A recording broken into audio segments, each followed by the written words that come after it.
What I learned from eating a 3-course cat food dinner. I have a cat named Kashmir.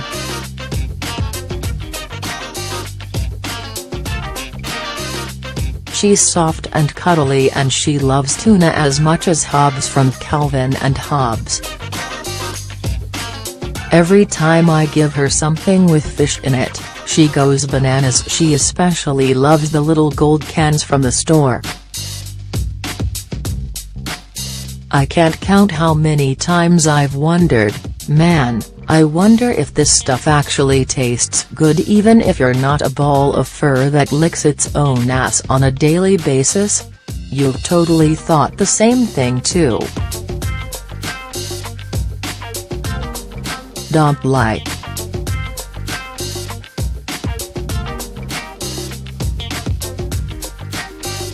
While I'm curious, I also believe that my cat should have cat food and I should have human food. I would never dream of forcing my cat to follow the same tendentious dietary regimens we sometimes impose on ourselves, whether it be raw food or veganism.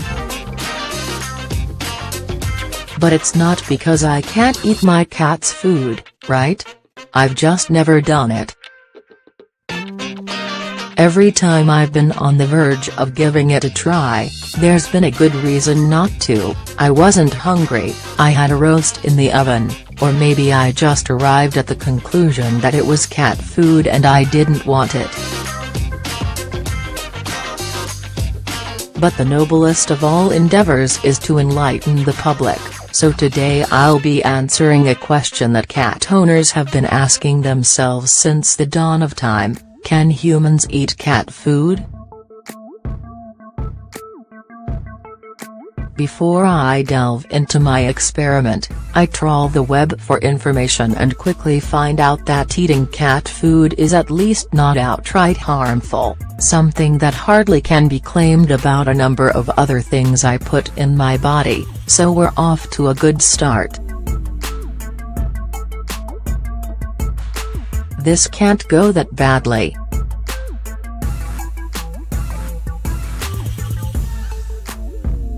Cat food does actually contain all the things a body needs, a cat body, mind you, but we're both mammals, because it's not simply part of a balanced diet, it is a balanced diet for our feline friends. I've gone to the fancy grocery store and bought only the best. We'll be having 3 courses, tuna, salmon, and veal, and a pack of fancy dry treats, the kind you give your cat when they deserve a little extra. We start with salmon since that's Kashmir's favorite. She always scarfs her food down greedily when I place it on the floor for her, and today is no exception.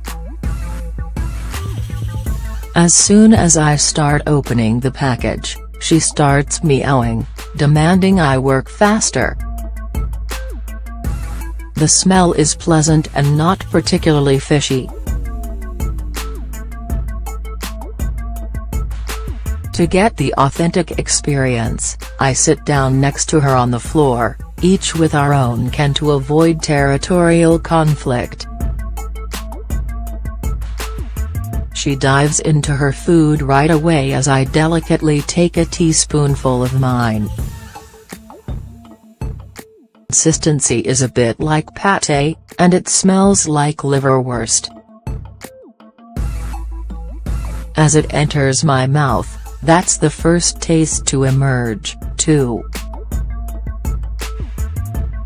It doesn't take long, however, before the main ingredient takes over and it starts to taste a bit foul. Fish and liver paste is just not a good idea. That's the impression I'm left with.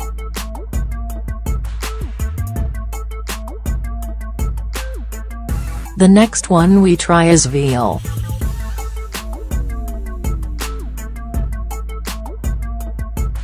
The consistency is a little runnier, with bits of meat floating around in something resembling grandma's gravy. I expect a completely different taste experience, but to my surprise it tastes pretty much the same as the salmon does. It's a bit unsettling.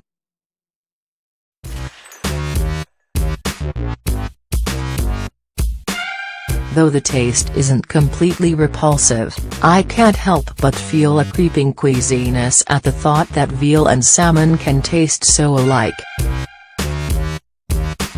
What the hell do they actually put in this stuff?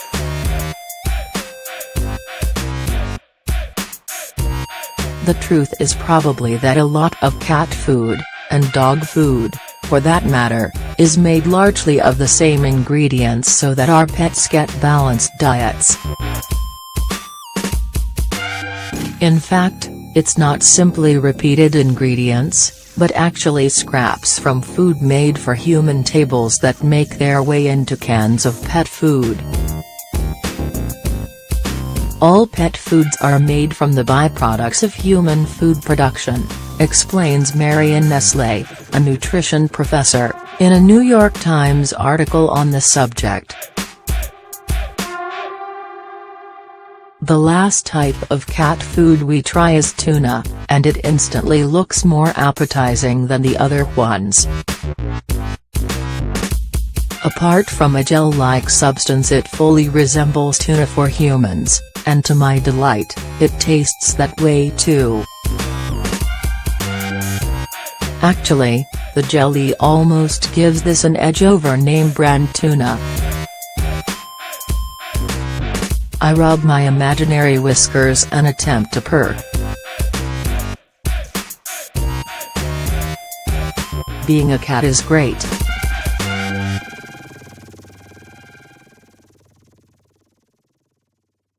There's nothing cats would rather eat, they say in the Whiskas commercial, but apparently that doesn't apply to my cat.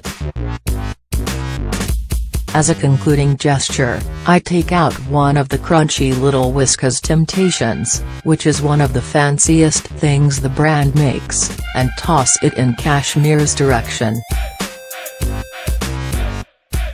She chases it enthusiastically, thinking it's time to play, but after stopping to sniff the thing, she looks up at me, as if thinking, "You can't be serious." She sniffs it again and scampers off, leaving the unwanted Whiskas treat there on the floor. I know it's not just because she's full, since I only gave her a bit of each kind so as not to spoil her appetite. Her sense of smell is 14 times better than mine, so maybe she can smell something that's beyond my perception. What you don't know can't hurt you, so I take another crispy cat treat out of the package. I need to find out if they're really that bad.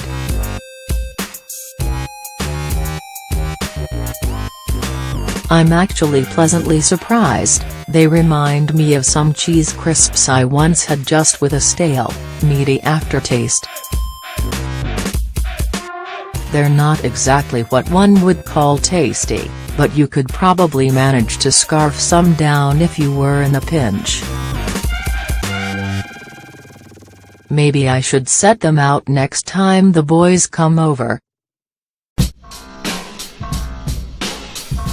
Stoners will eat anything.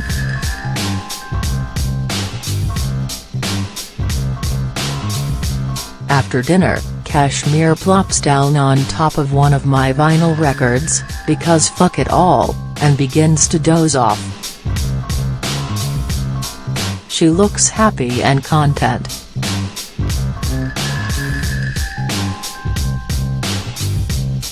Everybody wants to be a cat, I've sung hundreds of times, because their lives seem pretty wonderful. They do whatever the hell they please, get their bellies scratched, if they want, sleep 16 hours a day, and are more elegant than I'll ever be. But I'll pass on the food.